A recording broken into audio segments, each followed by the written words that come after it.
the fun begins. Hello, welcome to the Council. We begin tonight's meeting of the Council by calling the Council to order. Hello to everyone, and thank you for joining us. The Council is a live Twitch talk show and podcast discussing Star Wars The Old Republic. I'm Elise, and with me are my fellow Council members, Redna. Hi. Sakari. Hey, everyone.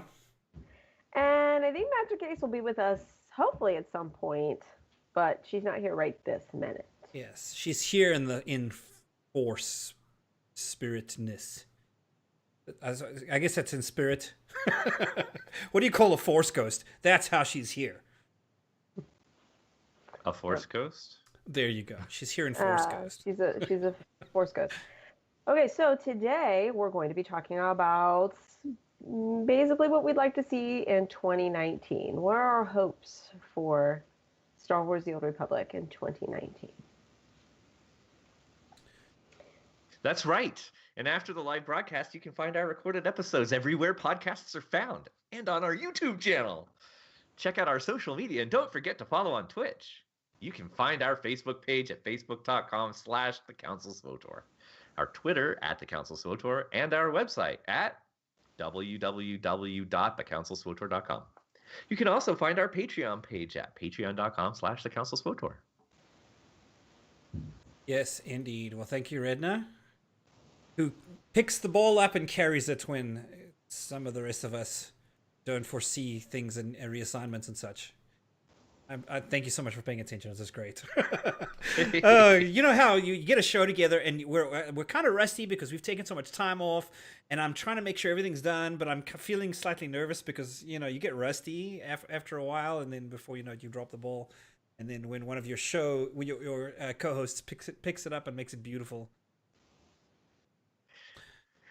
Some of us are just thrilled to be back, since it has been like Right? Last year was the last time I was here between illnesses and business stuff but yeah. Yeah, a lot going on. Well, good to have you back with us, my friend. You have been missed on the show, for sure. All right, guys, we have a lot to talk about tonight. As Elise mentioned, we're going to talk about our outlook on 2019. To get chatter going, we have the icebreaker question, just a little something slightly more surfacey. Not necessarily sure it always works with us, but hey, at least we try every week.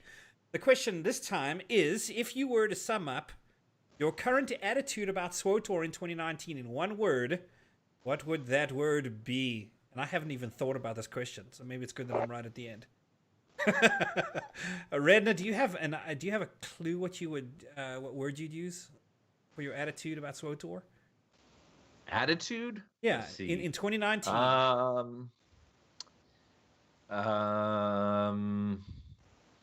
Eager. Okay. I'm anticipating things.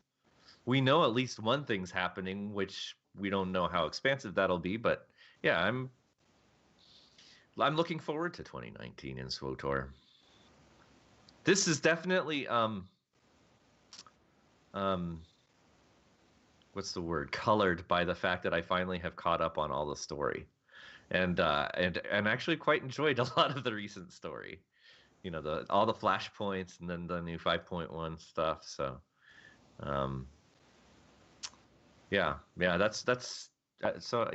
eagerly anticipating. Okay, Elise, you have one? Maybe I should go first because I suspect yours is going to be there's going to be a lot to it.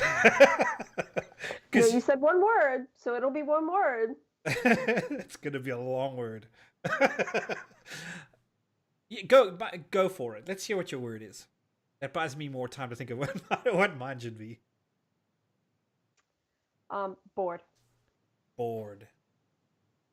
With all roadmap wise, knowing 6.0 is on the horizon, I mean, that's great, except for we don't know when the new expansion comes out, and if history predicts what's going to happen this year, it won't be until this fall. Yeah. Because that's when they've released their major things. So we have an entire year of... Yeah. Yeah. Plus... I mean, again, I'm speaking from somebody who is a story person. I don't care about raids. I don't care about flashpoints. I don't care about daily areas. Just more decos. Decos and are story, intriguing, and I'll be willing to do some of those things just to be able to get some. But by and large, I'm looking into the future going, oh, I'm supposed to pay $15 a month for... For what? Yeah, absolutely. What? Yeah. No, that makes sense. So, bored. $15 a month. Yeah. So I guess if it was me, I would say something more like trepidatious or like apprehensive, somewhere in that color. I think like Randy, you're saying eager, so there's like some optimism I think in your word. I don't necessarily know that I have that kind of optimism, but I am hopeful. But it's not a good hopeful. You know what I'm saying? And maybe at least out of the two, on the scale, I'm kind of closer to yours. I wouldn't say I'm bored, but I'm like, guys, we got to get it right. I'm feeling some of that, you know. So it sounds like you're between me and Redna. Yeah, you're close to, and then with Magic Aces in there, she might be slightly towards more Redna than you, maybe. Yeah. Okay, so she is intending on joining us here at some point. She did leave a message for us. She's trying to put a kiddo down. So once she manages to get that together, I'd like to stop what we're doing when she joins us and ask her what her word is going to be. So just to throw that out. So okay, so we need to get into it. We don't have a straw poll tonight. We were thinking about one, and then I decided kind of last minute not to put it out because I slacked too much in getting it out there. But it was going to be along the lines of what are you guys looking forward to the most out of all of the elements that this game offers? So, for instance, if GSF is an element, or if PvP is an element, or story, or stronghold decorations or strongholds. What other elements are there that I may have forgotten to mention? How about we ask chat to put in chat maybe what their word would be? Yeah, so let us know what you guys think. I mean, if there's some specific aspect, quality of life, maybe. Like what, if there's an aspect of SWTOR you hope gets some love this year, pop it in chat and tell us why you think so. Does that sound fair? So, since we are waiting, and we do want to hear from Magic Ace, can I just do a short little interjection of my thoughts to the episode that I most recently missed concerning 5.10? Yes, it was our review episode 5.10, episode 68. Not last week, the week before. Wait, now before you do, did you watch it, or did you listen? Yes, you watched it. I watched. Did you enjoy my executive decision and Sakari's like pile of executive decisions? Executive decision. I want to know: did anybody watch that movie? Was quite good. Did anybody watch that movie as a result of our episode? That's what I want to know. That's a good question. It's a good movie, Gal. Remind me.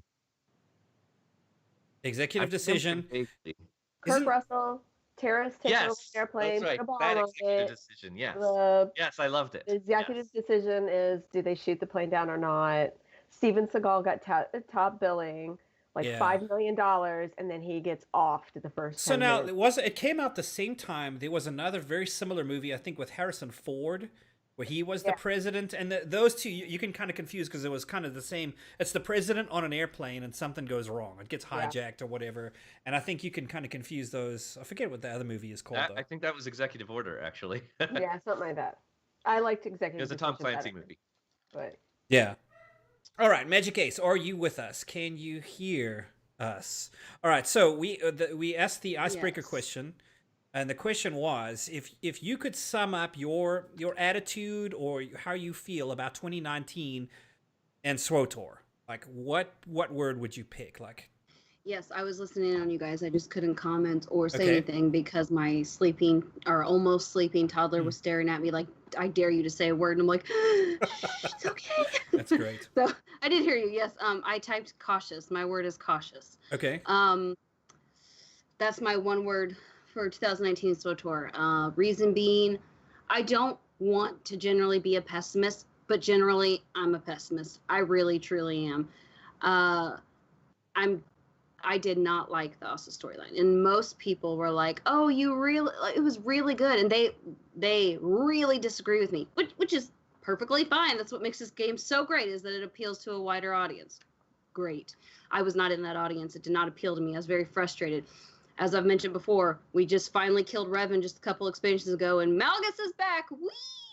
So I'm really excited for the coming story. Okay, so shall we call him the Undying or the Reborn? Because No, we're running out of words. I'm so glad I'm the only one over here in the grr category, because I really kind of felt like it at points, not in the last episode, but just kind of here recently. I liked what are you talking about? Yes, you did in the last episode. I think I remember a quote of, "I hate Malgus, I hate Malgus, I hate Malgus, I hate Malgus." My point is that I feel like I'm sometimes like over here in the corner going, I didn't like it, and everybody else is like, woo, this is awesome, and I'm like, I didn't. That's great. I'm actually reserving judgment until I play through the Republic side, because I still have only done the Imperial I played side. Imp and Pub side because I was trying to get gear, and one of the methods, the quickest method, is to have multiple ults of the same class do it, so they get parts for you to all put in legacy gear. That's actually pretty clever.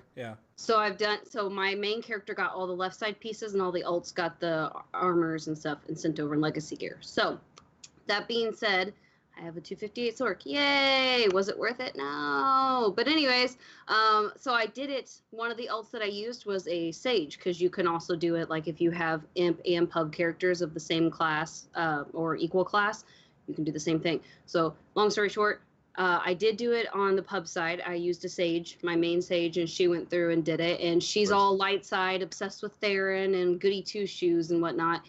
I had to have one character so I could be mildly balanced. So I had one very light side character, and the rest were all dark side.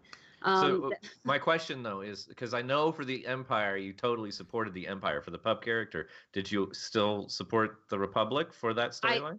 I did, and then I went through with a Scoundrel, and my Scoundrel was dark side, so she was a Saboteur. And then I have a light side agent who was also a Saboteur, and then a dark side agent. Okay, so you've done all four. So I've done all four. She has more exposure to the story than I think any of the rest of us. Well, I should hope so. Awesome. I have 50 characters on the server now. And more than half of them I've played completely through on story. So that being said, yes, I do have a little bit of the story exposure. And I have to say, my favorite one is the dark side Saboteur for the Pub. That's my favorite. I will say, though, that it is more frustrating to do Pub side dailies and whatnot. And so my hope is whatever comes after Ossus will really redeem it, because story-wise, I felt like it was lacking. I felt like there was dead ends. I felt like it was a whole bunch of, that was it at the end. Like, I did all this for gear, basically. Like, this story was crap. That's how I felt.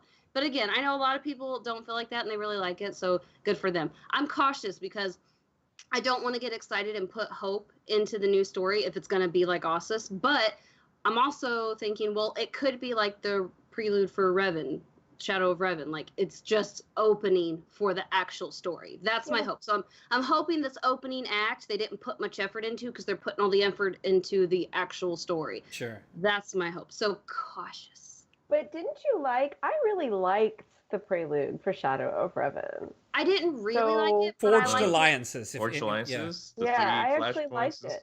Yeah, I liked those flashpoints, oddly enough. The only thing I liked about it was the introduction of Theron and knowing that the story was going to expand, because I'm into the lore that is Revan. So knowing Theron Shan and Satil Shan are the, descendants of Revan, that appealed to me greatly. That was very interesting for me. I thought, this is it. The Revan novel goes into it. I'm going to get more details. And I did get some, but not a lot. And then finding out who Theron's dad was kind of a downer. I was like, meh. A lot of the story plots, it mattered to me a little, but it wasn't what I was hoping, because obviously I'm a story person. I really love the story. My love of PvE came much later, when I joined this game purely for story. So for me, it comes and goes. Like, sometimes I really love the story and sometimes I don't. The prelude to the Shadow of Revan was not bad, but I didn't love it. I just loved elements of it. But the beginning of this story, Ossus, I do not love anything at all about it, except for a couple of the new characters, like the Twi'lek companion you get in the beginning. I thought she was, Yes, I like that. And it's showing that the Empire is evolving and they're acknowledging, oh, yeah, you know what? It might be stupid to not use half of our population. Which kind of legitimates, good. you think about it, that Malgus. legitimates Malgus, because that was his idea. You know, exactly. was like to get over some of those hurdles. And I was always salty that I couldn't join Malgus, especially when 90% of my characters are Chiss. So, you know, when we're all from an RP perspective, yeah. So yeah, I'm cautious. It could go really bad and I could really hate it, or it could go really good and I could love it, or it could be mild and I could be like, it's not the worst. It balances on the edge of a knife. Well, for me, actually, the reason why I'm more optimistic is simply because I think we're going to get more. I'm hoping anyway. This is my optimism. Is from all indications, the content that we've received over the past 2 years since the last expansion has been more traditional. We've been getting all aspects of the game, not just some Spacebar storytelling elements and chapters released to us over time. And so I'm hoping that this expansion we are told to expect this year will actually be a complete expansion, that there's cause to give us 5 extra levels, not just because they want to do it in order to be able to call it an expansion. So, you know, like PvP stuff and GSF stuff and story elements and a planet and operation. You know what's going to be interesting is if they say, hey, so you got 5 extra levels, so we're going to give you 2 extra tiers of gear. I can see Magic Ace's face. After all the work, entire new, fully completed operation, I'd be fine with that, because you're gonna. I mean, I would be cool with it. Actually, you'll get 3 tiers. If they give you 5 levels, there's going to be 3 tiers of gear. Well, the gear needs to matter, because, like, trying to gear a tank, honestly, is words we're not supposed to say on this program. I've got many of them. I think it's stupid, and the fact that you can't take a mod from your boot that you get on a random drop and put it in your glove is stupid. The fact that tanks don't get a full set when they get a full set, and they have to have all these extra mods and stuff that you have to craft or get from wherever. It's honestly stupid. No wonder nobody wants to tank in this game, because it's such a freaking pain in the butt. It's by the way, you guys mentioned, completely neglected to mention that last episode 2 weeks ago, like at all whatsoever. Like the only thing you mentioned was that there was a set bonus issue, which BioWare had already come out with and said that's a bug, we'll fix it. The bigger issue that they said this is a feature we intend to do is, your mods and enhancements will not be changeable, and there will be more changes coming in the future to gear. Like I did mention that in a previous. That's so disgusting. I'm just saying, I will take new gear if they fix this garbage, because few people wanted to tank before, and now people are like, screw that. We've had so here's the bigger question, though, right? Because they're like, it's just as bad gear in a while. I'll just go back. You can craft mods and enhancements, right? Are those slot bound? Yeah. Well, no, because you craft them as an open thing, but still, they're still not. That's what I need to know, because that's how you have to min max. Then is through doing that. You can't actually get your min max from gear any longer. That drops. Right. I will still say, actually, I'm totally okay with that. See, it's better than the CXP process. So here's what I'll say to gear right now. Snapshot. I don't want new gear unless they fix that. If they can fix that, and like my actual tank gear is actually tank gear, and I don't have to get all the extra garbage, then I'll be fine with that. So snapshot for right now in this, 248 will do, right? Unless you're trying to do nightmare mode, gods from the machine. For the most part, for you, it's a different story. But for the 99.995% of the rest of us, 248 gear will do. It'll get you anywhere you need to go through all of the hard modes. You know what I'm saying? It's not. And if you're upgrading to 252 already, you're gonna be fine. And maybe it's a bother losing some of the set bonus stuff. Like that. Tier 3 on the set bonus. Well, again, if you do it all at once, it's not a big problem. If you have, if you have like 5 or 6 Sorks and Sages that you can do it with and send over legacy gear, you won't notice the set piece break. I did, because I didn't pay attention when I did it, and I lost my innervate the 1.5 second extra that I had for a cooldown that I would have had previously. Yeah, I lost. My wife was saying the same thing. She's like, I feel like she actually took a couple days of like a break from the game. She was like, I feel like my output heals have been nerfed to nothing, and she didn't know that. I was like, look at your set piece. And she looked, and sure enough, it was missing. I was like, "That's what it is right there. Like you've lost." And so you then have to really grind to get it back, unless you have a crap ton of volts, which is still a grind. It's just not as much of a lengthy process to get it. I have the unpopular opinion that I don't want. It's kind of like Magic's in that I want the gear to matter, but to be honest with you, there's so little in the game for the vast majority of the people who play it, where having another tier of increase in gear is really worth it. That I don't want them to increase the gear cap, the level cap. I'll be honest, I am so long in the tooth about this new gear. I haven't got a single darn piece yet, and I can't bring myself to. It's because it's such a headache, and I know it's a headache. And I've got a 248 gear tank, and you know what I'm saying? Like, I'm not doing prog ops right now. I don't want to because this stuff is such a mess. It's kind of like, to me, it's gating. It's like, as far as the gear is concerned, I don't really want to go there because it's such a mess right now. I'm discouraged from actually getting into it, so. I have no interest in the new gear if I'm not doing Nightmare Ops, which I'm not, and I'm not doing ranked PvP, and quite frankly, I don't like ranked PvP. So everything else is level synced or bolstered. So there's literally zero purpose to it.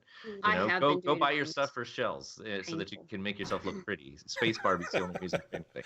Right. Truth though, some of the pieces are nice looking. Like usually for operatives, I really enjoy whatever gear comes, like the IOCAF gear and stuff like that. Like I really loved the chest piece and stuff like that. I was like, wow, this stuff is really nice. I like it.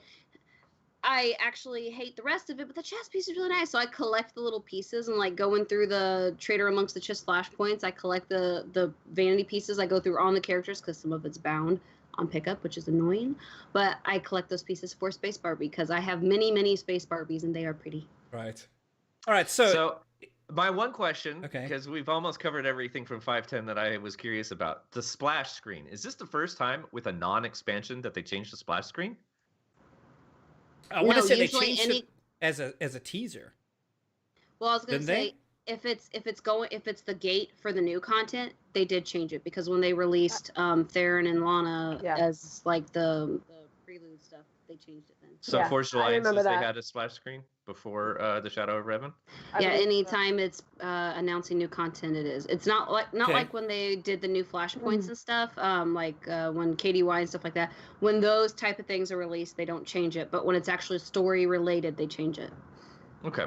And then I actually just did want to say I actually really like Malgus.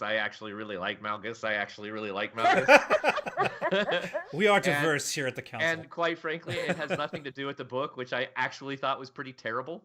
I thought... Really? I like Malgus from the game. I actually really like the notion of an upstart wannabe emperor who thinks he can do it better than the emperor that's fallen silent, who later became, the antithesis of literally every other being in the galaxy. And that was the whole story point, was getting rid of that emperor anyway. I wouldn't mind Malgus stepping up and being the emperor and, bringing in an imperial order that isn't xenophobic, racist, and all that crap, actually is...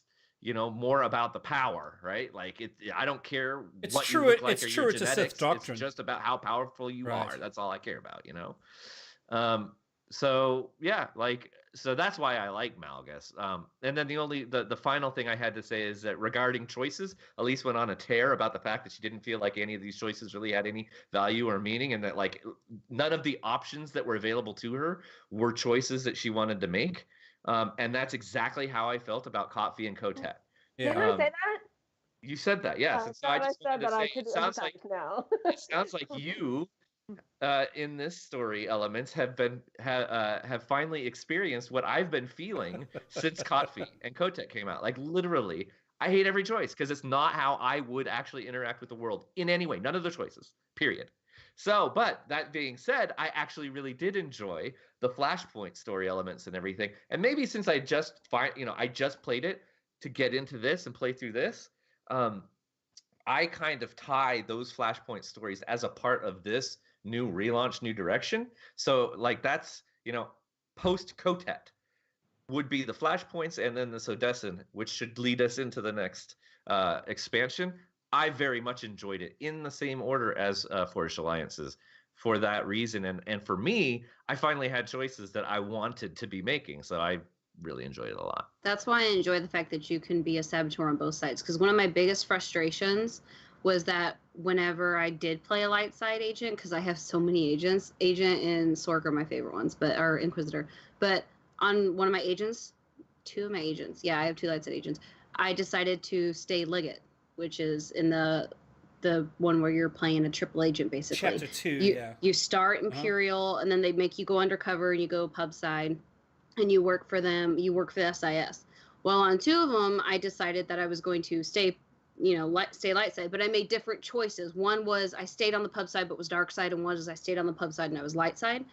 And like, I liked that both of those choices like actually mattered. Like whether I went dark side or light side, the choices I made mattered, and it affected my story later on in cool. next expansions. Like that mattered to me. I really like that. That's why I replay these games so much, because I want all the choices. I play all the choices. So for me, the fact that now they're going into a direction where the previous stories could not make those decisions. Now you can make those type of decisions. You can decide, yes, I'm Imperial, but I'm going to screw them over, and actually I'm helping the pubs, or vice versa, you know? Like I'm enjoying now that the other classes get to do that, and it's not just agent, because that was part of the reason why I have so many agents. It's not that I actually play a lot of PvE on an agent, because truth be told, I'm a terrible sniper, and I'm an iffy operative unless it's heals.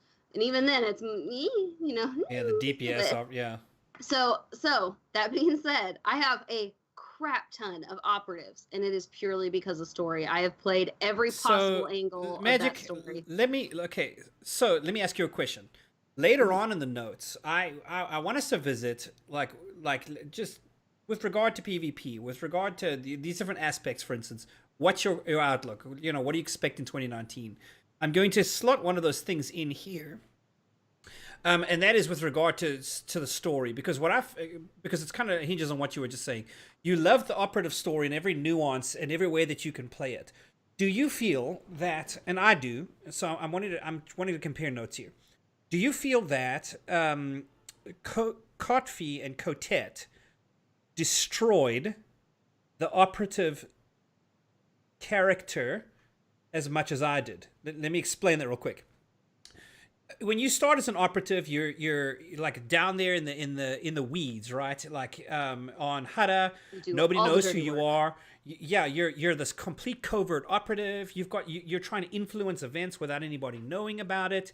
You get it done. You actually work out an overthrow on the world and get out of there, and nobody even knows that you were there, right? Which is fantastic. That's sniper operative. It's the whole point. Imperial agent. Literally the whole point of the agent. It's so cool. Get in and get out. Get in, get it done. Nobody even knows you were there. Get out. It's all espionage. It's fantastic. You're a spy. Then, all the way at the end of this game, there's Kotfi and Kotet, and now you're like the biggest name in the galaxy. Everybody knows your face. So no more covert work for you. So, like to me, it's like Kotfi and Kotet, and I was thinking this through the other day, like destroyed the fundamental premise of that character class. And I don't know where you go from here as an operative. I do have an answer, but if you remember correctly, at the end of your story as an agent, and you get done breaking the mind control and all that stuff, and you make your serum, and you're choosing a new code word for yourself or whatever, right, the one that replaces automatophobia. I can't remember what it's called. It's not a keyword. I don't remember. Activating, whatever, something. Anyways, when you are done with that, it gives you three options. Do you want A, B, or C? And it's asking you, what do you want? Do you want to break your physical limits? Do you want to make it so you're never controlled again? Do you want blah, blah, blah? Okay, so if you chose to never be controlled again, and then Valkorion controls you again, that negated your entire story. And I don't care if they say force or not. Yeah. I don't care if they say force or not. You made that choice at the end of your original level 50 story to never be controlled again, if you made that choice. So the fact that Valkorion can do that means your entire chapter 3 was worthless to you. It literally did nothing, because yet someone else comes along and control you. So on that, yes, That is so frustrating. And then That's a good you're an observation. Imperial agent. Yeah. You're supposed to be chill and, under the radar. And now you're like, I control the galaxy. Whether you're light side or not, you're like, I'm sending out these people and going and doing these operations. And I'm overseeing it all, which could be the evolution of a character. It could be. Maybe you don't always want to be in the shadows. And that's the next point. The next point is one of the other options is saying, you want to push your body past its limits so that you're no longer held back and you can do whatever you want. That kind of character, like if you made that decision, that would probably be the character that would be more likely to ascend and want to, break out of this and use Valkorian's power or whatever else, or become the leader of the galaxy, because you no longer want to be, generally, in my opinion, you no longer want to be the person you were. You want to break out of that. That agent, I feel like, would be the one that would go on. But then you've got the other option where you just want to not deal with the rest of it. You want to go back to being an agent. You just want to be yourself and stay in the shadows, basically. That character would not want to lead the galaxy or another empire or anything else. They would be like, no, I'm going to lead. They're going to be more like, what's her face? Scorpio, with this underground network. And she's controlling things from the shadows, which, again, is kind of why Scorpio did that, because she was with the agent for so long. She learned things from the agent. So yes and no. I feel like it destroyed fundamentally two aspects. Actually, though, but it fundamentally destroyed it for the exact mirror when it comes to Scorpio. Scorpio was fully and absolutely subject to the agent and could not break free of it despite her desire to destroy the agent. And then comes along the Empire story, and it's like, oh yeah, no, that doesn't work anymore. Sorry, sucker. Yeah. Well, again, that could be kind of explained away, trying to say, oh, well, she found, Zakuulan technology and it helped her break past the limit because that's where she's from, which also not true, because in the original one, you find out on Belsavis who created her. Just saying. But again, we went through that on another episode, but that's just a reference. That is also a problem with the story, is because it tells you there is a person you talk to, that Kaleo, not Cleo, but whatever person was in there was like, whoa, look at all these people that have been here for so long. And you're like, I wonder what they are. And you talk to one of them and they tell you, yeah, we saw her creation and blah, blah, blah. Well, if this was on Zakuul, how did they see her creation? Let's be real. Nobody even knew that this other empire existed, so that's garbage. She was created by people on Belsavis who are now captive in the same place you find Cleo. So to answer your question, yes, but a little Kotfi bit. And Kotek kind of completely destroyed the very premise and foundation of what the Emperor was too. But so I mean, it's been so formative. Where it would maybe possibly progress to that, but the agent as a whole, like completely, then yes. I mean, maybe if you're looking at advanced classes, I can see the sniper it not affecting so much, but the operative is more about undercover behind enemy lines kind of a thing.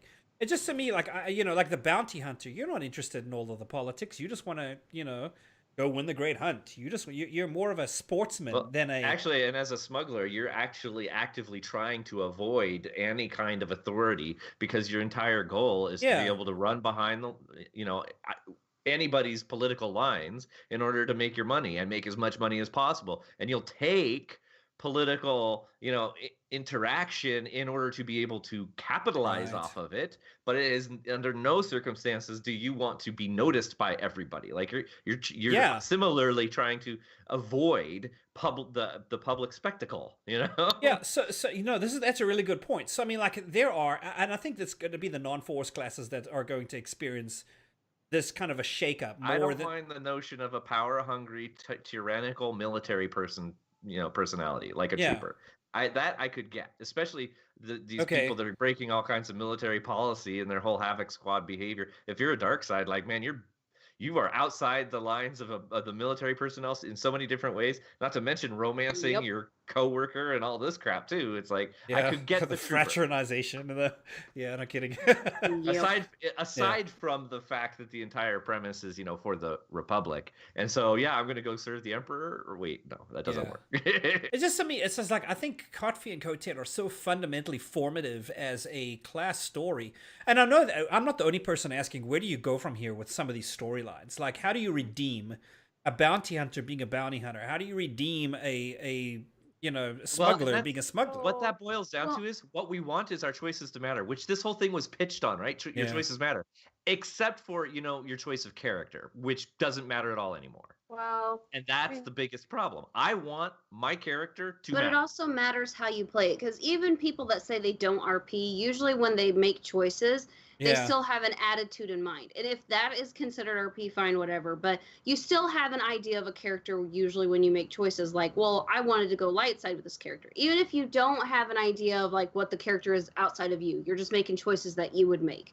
That's still, in a way, you're role-playing your own choices through a video game character. So to an extension, it does lend itself to role-play. And so, in my opinion, it just depends on what you're feeling when you make those choices. Because as a bounty hunter, I have one bounty hunter that didn't want to roll a galaxy. It's like, no, I want to be like Han Solo and go out and just, shoot up people who I feel like it and haul cargo or whatever, bring in bounties. Smuggler, bounty hunter, same thing. But then you've got the other ones who are a little bit power hungry and they do things a little dirty and they maybe would benefit. They'd be like, man, if I'm the man, I don't have to smuggle anymore. In fact, I could also make extra money by also paying the smugglers or doing the bounties myself. So it just really depends on how you want to play it. Yes, you're locked to a certain extent, but at least for the people who use like attitudes, it kind of gives you back a little bit of your freedom. Not much, not that I'm proud of it. On here, Elise. So I'm not agreeing or disagreeing, but if you go from a purely, I put this up in our chat, in our Slack chat, but Coffee and Kotet very much seemed to have been market researched, and they were playing the numbers of how they were writing that. Focus groups, no kidding. They paid all the money for the Blur, trailer and all that stuff. And this past week, I don't know if we're going to talk about it next week or whatever, but we've gotten to see behind the curtain a little bit with EA's approach to Star Wars games. And we do know on another property, which is no longer in existence, their market research told them that people, when you talk about Star Wars, is the Force and Jedis. So if you're playing the numbers and you have a finite amount of money to write X number of story to be able to get the most bang for your buck, and you believe in market research, what are you going to go for with your choices? Before the dark times. Right. What your market research tells you, the majority of your potential customer base is going to want to play. And we already know that the majority of the people who play this game only play one character and do one story. So I'm not agreeing or disagreeing. Yes, and my first one was a smuggler. I'm just saying Not that if you've got this amount of money, right, to put into the game, and every decision you make takes a little bit out of it, you're going to play the numbers and try and get the most wide swath of people to go, it was awesome. And if that means the majority of the people only play one character and they think a lightsaber and the Force is what makes Star Wars, you're going to do that. That's one of my beefs, though. Agreed. With Ossus, that they also kind of did that there too, where, well, if you're an Imperial, then you're going to have this set of answers because you chose to be an Imperial. The fact that you're light side or dark side, well, maybe the majority of the people who play Imperials go dark side, and there's only a few of us that do light side. So whatever, you're not that important. And then on the other side for the Jedi, I don't know. I haven't played that side yet, so I have no personal, but I would assume that the same thing is true over there. That's not a Bioware game, guys. People play Bioware games for choices, and that anymore. They do eventually matter. And if this isn't going to be a Bioware game anymore, then I would rather people come out and be honest about that. Anthem is nothing like that. This is not BioWare's MO anymore. That is a remnant of the past that no longer exists. Anthem is not about choices matter. No, it still is an Inquisition. I beg to differ. In Dragon Age they did, and the decisions that you made actually all the way back to Origin carried out in Inquisition. So they did do that. Not as good as Mass Effect, but yes. But no, Brenda, it depends on what choices you made. So I was going to say, I totally agree with that, but that was 2014, and this is 2019, 5 years later, and BioWare is no longer producing those games. That's true, but that doesn't change what people are looking for. Correct. And it being a BioWare game, a majority of people still have it in their mind. This is a story-driven company. When they get into that game, they're going to want story. Oh, I get that. And they're going to want their Star choices Wars. to matter. Star Wars is the most story-driven IP in entertainment history. It's not with just the story, deep though. lore. It's branching choices, and branching story is what BioWare does. And when Yes. you take that away, there's a lot of people here. I'm not the only one. I just seem to be the loudest one who came here because it's a BioWare game, not because it's Star Wars. No, I mean, I came because it was the Old Totally. Republic specifically. When you but take that piece I'm away, here for the IP. I Gotta go, admit. "Whoa, okay. Yeah. What? that's why I went Mass Effect, and that's why I went to Dragon Age, because I played KOTOR and KOTOR 2. I played the first one 13 times and the second one 11 times, all the way through. Of course, the reason why the second one didn't go all the way 13 times is because there's some severely broken bugs that if you don't make choices in the right succession, your game ends and you can't recover it if you didn't have a previous save. So that's why it's not at 13 on the second one. But that being said, whenever I did those games and then did this game, and I was like, holy crap, I love these. And people are like, you got to play Mass Effect. You got to play Dragon Age. It's the same thing. I was like, okay. That's why I went to those games. And there will be people that play Anthem for that. There's just no way to avoid it, But because that's Anthem what will be- some people... Anthem I'm- isn't doing that. So No, if they I don't know, do but that, there we're will gonna be people. disappointed. There will be people. I guarantee I know, there will be people who I don't know about agree. these discussions. They won't know about any of the drama. They don't care about any of the thing, because that's how I was for 5.5 years. There will be people that go to play these games like Anthem, and they won't know any of the other stuff. They will go expecting story. That is just going to happen. So, to get us back on track, I'm going to summarize very quickly what our predictions were last year. I predicted that they would finish the operation, but not the nightmare modes. I'm going to say I was wrong.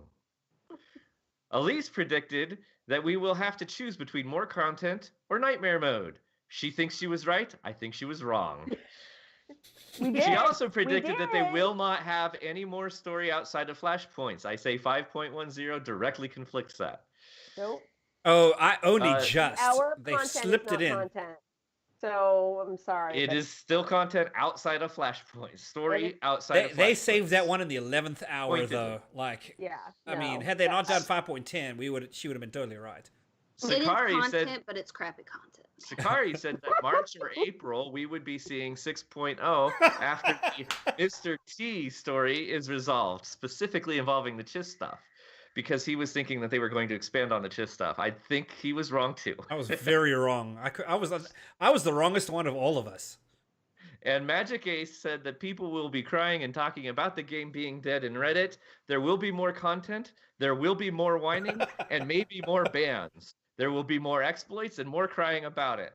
I think she was pretty much right, although I don't know if there were any more exploits or crying about it. None of us saw the there bugs. Were exploits. No, there were exploits. There was a gear exploit where people were able to transfer to another server, reset their weekly, do their weeklies again or whatever it was, and then they get more crystals, and then they could transfer back. So, actually, there was. If you want to do that for 2,000 cartel Okay, but I coins, didn't hear I anybody think that's crying not. about it. A That- round trip I've is already heard expensive. crying about it because somebody already means. got their account.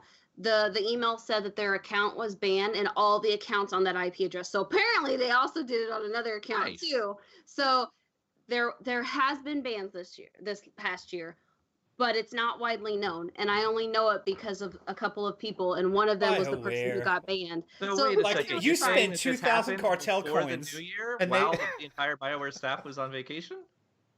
Yeah, it happened right. It happened. No, the ban happened when they came back. So before the new year started, but like right there at the tail end. But yes, so they thought for a couple of weeks that they were good because nothing happened. Then they Still come back. giving and you bam. mostly right. I think that happened this year, not last year. Nope. But you're mostly right on everything else because It there was it's a- always crying. Oh, is the game dead? You Oh, want to know blah, how blah, I blah. know? Because one of them was in the raid group and we had to replace them because their accounts no longer exist and all of them on their IP addresses. banned. Really? Wow, That's they what just I'm telling you. It disappeared. happened in December. Yeah. I think had to I think that's replace- actually really funny because I mean, like, you spend like 2,000 cartel coins doing a round trip, And then Bioware goes, you know what? And it's an exploit. They killed you for an exploit, but like, who was really the beneficiary of that exploit? Well, you know what I'm you saying? had Like people Bioware that was. were fooled. Okay, so the thing is that your gear was locked by reputation, right? You couldn't get chest piece, headpiece, and whatever the other thing was until you were full on Os's rep. There were people. That's what it was. It reset their reputation. That's what it was. So they could consume their reputation. Yeah. Timers. So you had people. Okay, I forgot exactly what the exploit was. The Yeah, but you Legend had in Week people 2. that had two full except for main hand and offhand. I think was full 258, while the rest of us were still waiting. Like we had stacks of the reputation to pop, and we still had to wait whatever amount of time it was. They were fully 258. They were done. And the rest of us were like, well, screw you. Like, we still have to wait. And we had to do all the grinding and crap. Like, they were done. They already had all their gear. It's that race to the end. Who can be the first one there? Who can be the world first to blah, blah, blah. And sometimes you find a clever way to do it, and down you go. It doesn't always work out to your benefit. So I have had to replace somebody. That's the thing. That was December. But anyways... So can I run real, since we're running out of time here, through some things that I hope happen this year, and see what you guys think of them. Good luck. Okay, so we'll try to just hit these as real briefly. Number one on my list is bug control. I think the thing I would want the most out of 2019 is for them to fix the dang bugs, because they're not game breaking, but man, they're tedious. Are we talking the bugs on Ossus, the Geonosians, or all of them? The boss bugs, the share mission bug, that thing's annoying as heck.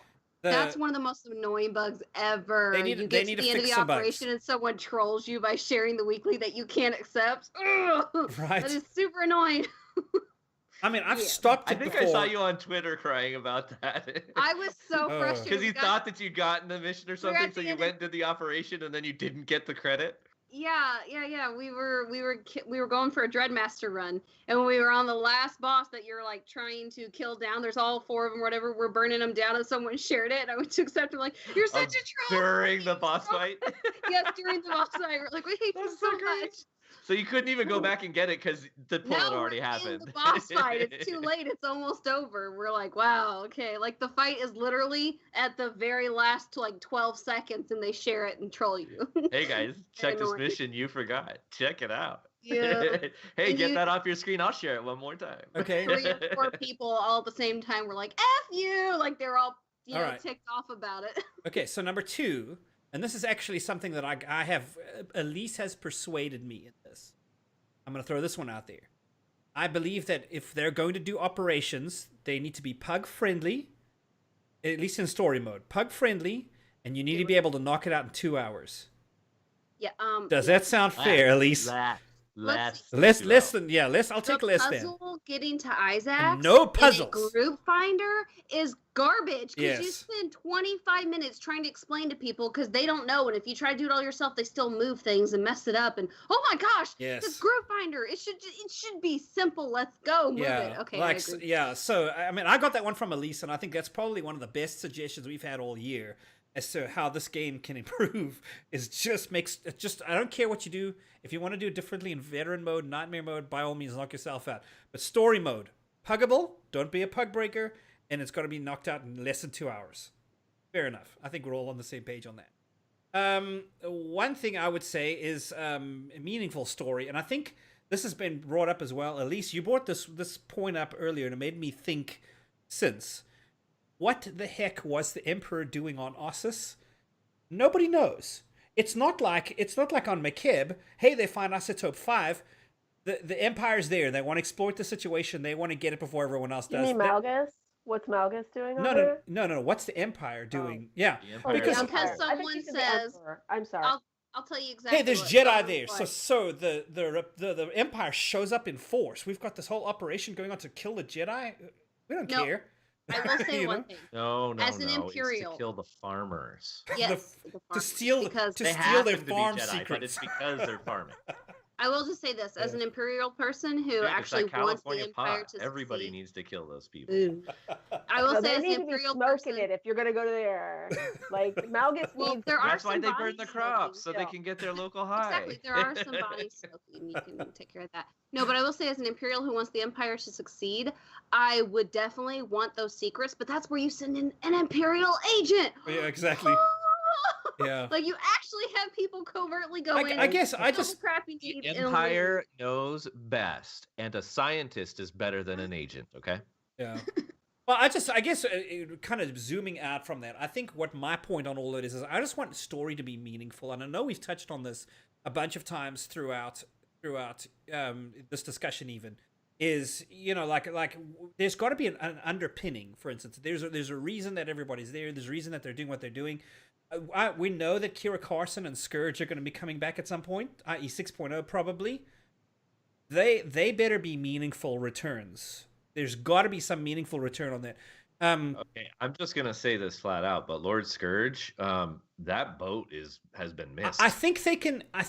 I do not have faith that Okay, their story writing team has the ability to give me a meaningful return of Lord Scourge Now, with everything that he was left out of in the interim years. I'll give you But that, in essence, though, is a problem. But like, if he underpinning all was, of it. what It's happens a if fundamental problem. what yeah. happens know. if Well, throughout the why whole did they bring thing it back? he was in the it a voice shadows actor pulling issue? strings?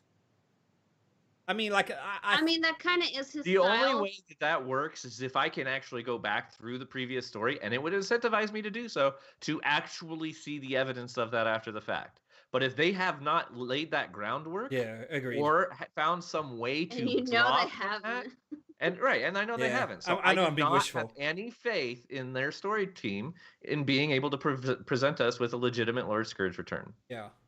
And I mean, What they'll do, you know what's going to happen? He's going to show up in the middle of some farmland in a food delivery box.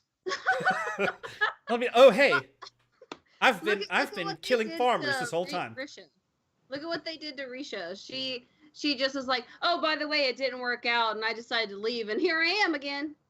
Like, that was her story. Like, I'm not actually ruling. They didn't like me. I'm done, but I'm It's here. like, Let's guys, you got it. You like. Really? At least with Felix Arresto's story, like, it mattered. Like, it made sense why he wasn't there. It mattered. With Andronikos, it kind of mattered. And, like, a couple of them, you're kind of like, oh, I can see that. Okay, I get that. Mako and Akavi, I get those ones. Okay, yeah, they're bounty hunters. It makes sense that while you've been busy, they've been out doing bounty hunting things.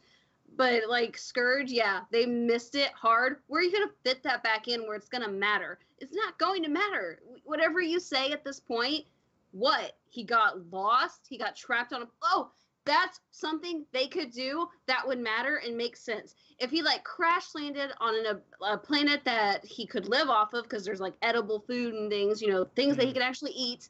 It had atmosphere he could breathe. You know, if he crash landed somewhere... And maybe they didn't have technology, something like Dathomir. They didn't have ships at the time where they could leave. The only person that could leave is someone who already came with their own ship. That's how they could do it. He was stranded on a planet, and then someone landed and he killed them and stole their ship and escaped. There you go. That's Scourge's story. Now it matters. Yeah. So, I mean, like, that's... I think the thing that I'm hoping for the most is, like... Actually, like, I've got a big question about Scourge, too, right? I do understand that this is deep. But, is Scourge immortal anymore now that the Emperor is dead? I don't see why he wouldn't be. Because the Emperor's not there I to was going to say perpetuate it fueled it. his power. So technically, with him being dead, there's no fuel to the power. So I would say that's going to be a hard no. Maybe he was out on a sojourn looking through. Well, it what's depends. left of If his he was life. drawing it from the Emperor, sure. I mean, maybe. Yeah, the In Emperor fact, was maybe- feeling it. Like the Emperor Via was the Revan perpetually novel. imbuing him with Yes. life, which was also a continually torturous experience. Wouldn't it suck if he was in a battle, he was fighting, and just at that moment you kill the Emperor, he loses his immortality, and someone killed him. Honestly, I would accept that better than being trapped under. Or he took he jumped off of a cliff that he knew he'd survive because he was immortal, and then it was like, oh crap, like splat. Game over. I think for Or everybody. what if he comes back like severely aged, like in Raiders of the Lost Ark? Oh my The last gosh, that There would you be go. great. That would be Wouldn't that be so like great. super cool? Yeah. Okay. I Anyways, That I could haven't happen, seen him yet. but I still have to do that approve one. of a So very good trollish return from BioWare that was something like Bambi versus Godzilla, you know? Like I would totally go for that. but at least that wouldn't actually work, I don't think, only because that did not happen to Revan. He was still aging normally, and Revan had been alive for Yeah. about the same amount of time. yes, You know but what I'm Revan saying? Revan is a special stays- snowflake, and they get to do whatever they want with Revan. Okay, now Yeah. it's 9:57. What else? What are we gonna? Are we gonna? No, just about- to kind of put a bow on my point here. I do think that I think BioWare is standing in a precipice. I mean, we've already seen this with bigger in the industry, right? We've seen what EA is doing with its This is games. a different And conversation, I think. it is, but there's concentric circles that I see. One is that in the industry speaking, EA needs to do good, and BioWare needs to do good not only through Anthem but through SWTOR as an extension. Now, build on that platform. That we want SWTOR to do well. If they're going to save SWTOR, they need to have a darn good story. I think 6.0 is going to be a make it or break it for the game. I really do. Here, let's do this for this year. Which quarter, first, second, third, or fourth, do you think 6.0 will come out with? This will be our prediction. Are we doing it like a regular business quarter? Or are we doing it? Are we doing it video? First game quarter, quarter? year January, quarter. February, March. Like, yeah, Okay. just 'Cause not because I don't know what their business quarters are. It but I'm ends saying in March. first quarter. The end of March is fourth quarter. So We're saying right for our purposes, fourth quarter is ends in December. I will make a prediction. I'm going to predict third quarter. I think somewhere in the fall is when we're going to see this. We're going to see. So not a Christmas release. Well, I mean, I don't think it'll No. be Christmas. I think I they'll really have don't waited think too they long. can afford to. Yes, I really don't think they can afford to because there's people already at their like limit for how much crap and what do you shenanigans think they're it'll going be? to take. Go ahead, Elise. I'm saying fourth, but that's because third would end in September and fourth would begin November or October, November, December, right? That would Yeah. be fourth quarter. That's like a Christmas saying- release, is what you're I'm saying. saying fourth quarter, which would be late Man, that's such fall, a drought. early December. Such a content drought on the way there. I think they're going haven't- to choke the life out of the They did game not care. before they finally let it breathe again. Like when every does like Anthem video release? game, every February. February. February February. 22nd. I I looked it think up. It won't be then. It won't be No, then. no, no. I would I put think me down if on it. February, if Anthem does good and it consistently stays good, we might see it at the end of summer, beginning of fall. That is my prediction if it does good. If it does not do good and they are like really hurting, they might try to rush and put it out a little sooner so that they get the revenue. Please, But not that, because that means they cut content, and I don't want this to be another I KOTOR agree. 2. Well, we've talked to people Or before that's visceral had games. whole planets. Oh, cut yeah. out Or as Cot Fan licenses. Kotet, which they cut content from too. No, Yeah. just Kotet. So- Hot feed they didn't. If No, they they are They desperate, cut content for both of them. There If were they are supposed to be 9 desperate- chapters or Yeah. something. if they are desperate and Anthem is tanking, I feel like they will cut and rush and get it out as quickly as possible. If Anthem's doing great, yeah, we could probably see a Christmas release because they're not going to rush it. They're like, no, man, we got a new cash cow. It'll be fine. They're not going to care about SWTOR. Okay, That's so my I'm prediction. going to step up and say, spinning directly off of that, Benji, because I think you've hit the very heart of the basically everything BioWare. Like, if Anthem doesn't succeed, BioWare as a company is in a serious problem zone. And like, so I know that a lot of people are like, man, now that Anthem's launching, I hope that means that we can get some additional work assets back on SWTOR. No, at end of the day, I don't care what it takes. I want Anthem to succeed very well. And succeed Yes. doesn't mean that they sold 2 million games at launch. Succeed means that they actually have to launch and get people to stick around. Oh, yeah, exactly. Right? Retention is succeeding. And so yeah. I'm okay with sacrificing some time for SWTOR in their making sure that Anthem is actually a rock solid success. I don't believe that EA actually has the balls to pull that off properly, but that's what they need to do. And so if it doesn't come till Christmas, I'm cool with that as long as they actually succeed with Anthem, because then I feel like our game is actually in a much healthier place. Yes. But I'm just, to be contrarian, going to just solidly put it in second quarter. Okay, Q2 for you. Magic, what were you? just to be contrarian to you guys, I mean, I don't think any of us are saying Q1, and quite frankly, I don't have the balls to say that. Yeah. I'm going to say That's like before the end of March. Anthem and that coming out at the same time when Right. Bioware Austin is helping with Anthem. no. Either the same month as or the following month. That's never going to happen. No. Of course not. But this is for grins and giggles for us. And I will give you a reason why that could potentially work out if they went with Q2. There's one single way that I could see that working out from a business perspective, and that is that they actually do take a page out of how World of Warcraft has done it recently, which is that they will launch with not a full, complete, how I want the fleshed out expansion to be, which is that they have every single component. You know, they've got both PvPs, all PvEs, flashpoints, operations, story elements. Right. Like But that's no an more expansion, freaking right? Hutball, please. Give me All something of that. else that's not Hutball or a reskin. Well, hey, That's we all got I'm a saying second. for We got a PvP. second Alderaan now, so I don't mind getting some of the others. That's fine, or something new. I'm fine with that. But like, that's what an expansion is to me. Is like everything all at once, big drop. But a lot of what World of Warcraft has done recently is that like they launch with a significant story element package or whatever, and maybe a couple other components, maybe some maps or whatever, and then they promise and deliver on within the coming months the rest of the pieces.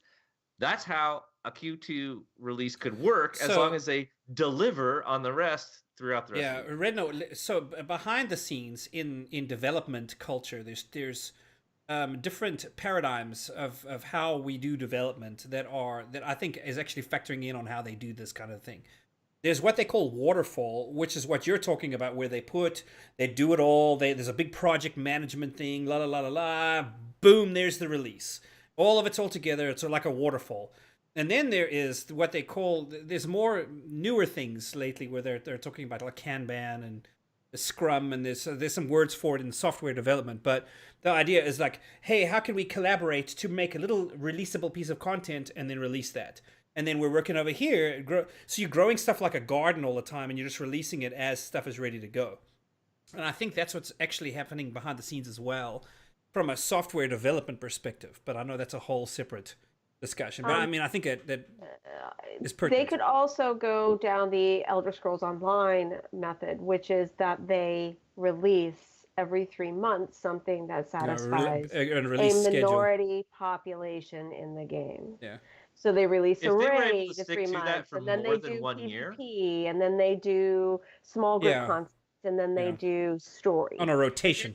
Correct. Yeah, And then like in if they addition could to that, guarantee they every do a year- big expansion at the end of the year too. So Right. you get a little bit as you go along all year. They could do that too, but the problem is that I think what you're hoping for would be awesome, but history has not had them do that up until this point. Right. They've made people wait really long parts of time, even just for quality of life updates, really long for a flashpoint, and they've not done it. So I would want to know what all of a sudden would have to occur for them to suddenly start doing that. And I haven't seen it yet, and they have had basically 2 years to do that. What are they waiting for? Like, the writing's on the wall. They got slammed and massively overpowered this year. They got slammed in MMORPG.com this year. They got slammed by a lot of different people, and that doesn't seem to have fazed them at all, at least what I've seen from a media standpoint or anything. So what has to happen for them to change their behavior? Because they have to care. Because when you get I people think on they do staff care. that cares, no, I mean like genuinely cares about the game itself and the content and the players, not one aspect. Because like Matt completely 100% cares about the stuff he's doing.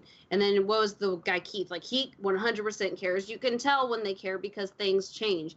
But the people, like the aspects of the game that takes 2 years to change, feels like whoever's in charge at the moment, they just don't care. Yeah. They don't care the way the players would want them to care, I guess, is the specification for that. Magic, we are at time. In fact, we're a little bit over. Would you like to thank our guests for being here? Well, Yes, I would. We would like to say thank you so much for hanging out with us and lurking. We love the lurkers. You guys make our bread and butter. Thanks. We'd also like to say thank you to anybody who enjoys the Star Wars content, especially Star Wars The Old Republic, because that, let's be honest, is why we're here. We want to say thanks to the people who watch us on our YouTube and see us on our webpage. Also, for the people who download our podcast, you're greatly appreciated. We also absolutely love people who tune in live and chit-chat with us in the room. You are epic. We appreciate you. Thank you, thank you, thank you, thank you. Thank you, thank you. We appreciate you. And that brings us to the end of the episode. The council is indeed adjourned. If you'd like to reach us, you can email us at thecouncil@thecouncilswotor.com. Like our Facebook page at facebook.com/thecouncilswotor. You can find Elise on Twitter at abrown35, Magic Ace at the Magic Ace, myself at R3DN4, and Sakari at I am Sakari. Also, don't forget our Patreon page at patreon.com/thecouncilswotor, where patrons can catch the articles we're talking about, behind the scenes, and exclusive backstage access to our after show chat. That's it for this week, guys. The dark side clouds everything. Impossible to see the future is. I understand.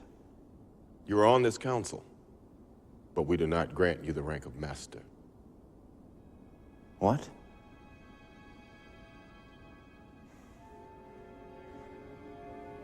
How can you do this? This is outrageous. It's unfair. How can you be on the council and not be a master? Take a seat, young Skywalker. Forgive me, Master.